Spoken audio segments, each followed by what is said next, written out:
Hey folks, it's Amanda Manetheren here, coming to you with my first video in quite a while. And I've been on a few lives regarding the Wheel of Prime Season 2 trailer.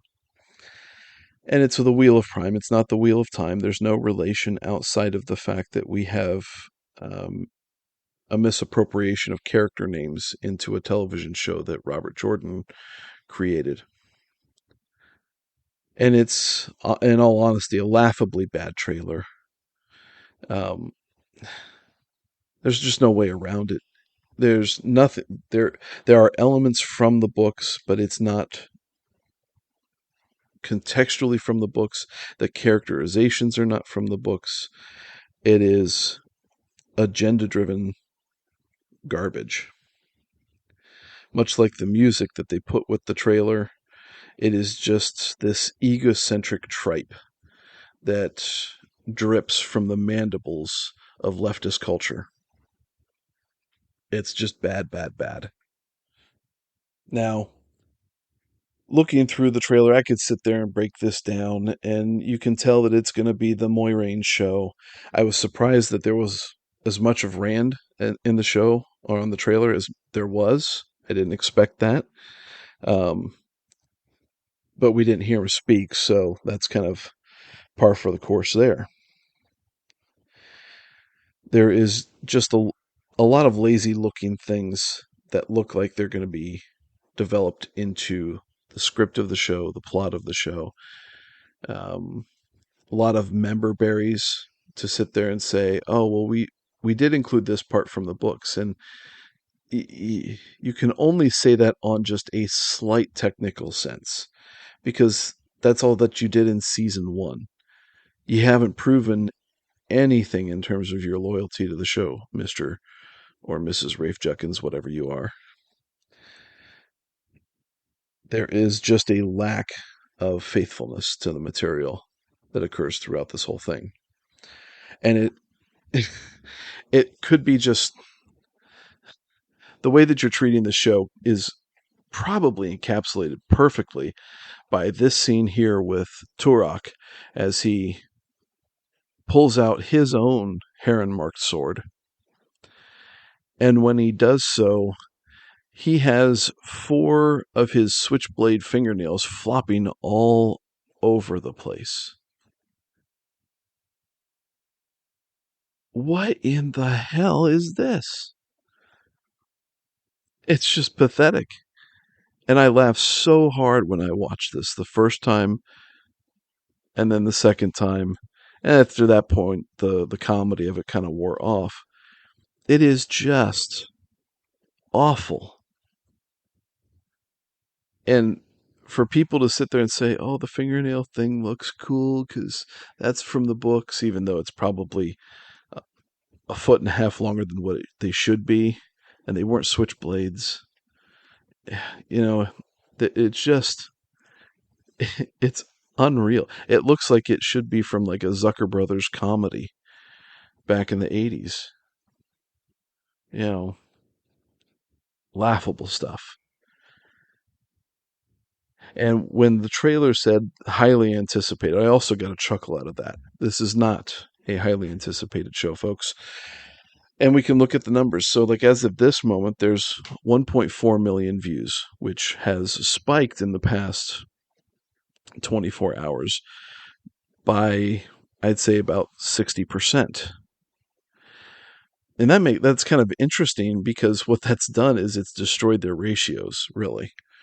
Their ratios on this are not good. They weren't good when I looked at them yesterday. So 1.4 million views, and the like to dislike engagement comes to a D minus in terms of thumbs up versus down. So it's the thumb. It's there's a lot more thumbs up, but a D minus, folks, is not a good overwhelming grade. And so if you want to take that 1.4 million, that ends up being a lot of those views in percentage wise. If we're going to say that that's exact, pretty low. You know, I just it's it's comedy. You know, about 600,000 of those views would be comparatively thumbs down if you equate the ratio over. Now, when you take that overall engagement of those 12,000 up or down votes, the engagement just to click a thumbs up or down on the 1.4 million is only 0.8%. You're not even at 1%.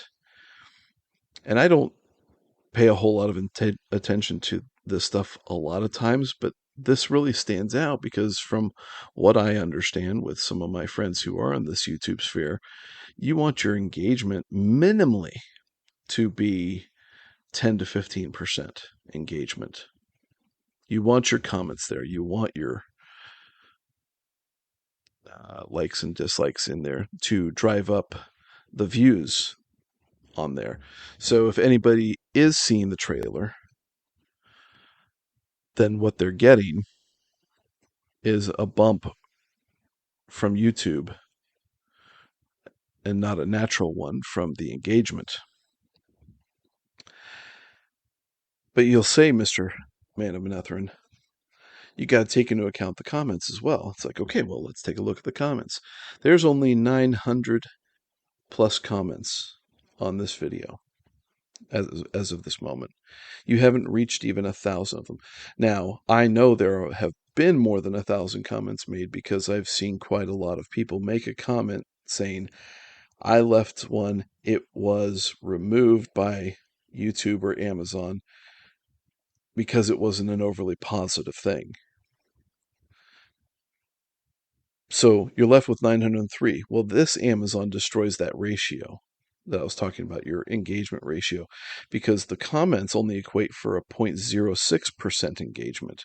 So when you add the up and down clicks and the comments together, your total engagement is 0.9%. It's laughably bad. And then you look at the comments, oh, this looks so much better than season one. I'm really excited. You know, a lot of very overly positive comments. It's tough to find one that's actually negative or even borderline, I'm reserving my judgment type of thing. Well, if you had filming stop a year ago, you completed filming on the season a year ago, and it took you a year to develop the trailer for the season's release, I would hope that it looks better than the season one. This does not look good. It doesn't look good in terms of how much time it's taking you to produce something that's viewable to the public.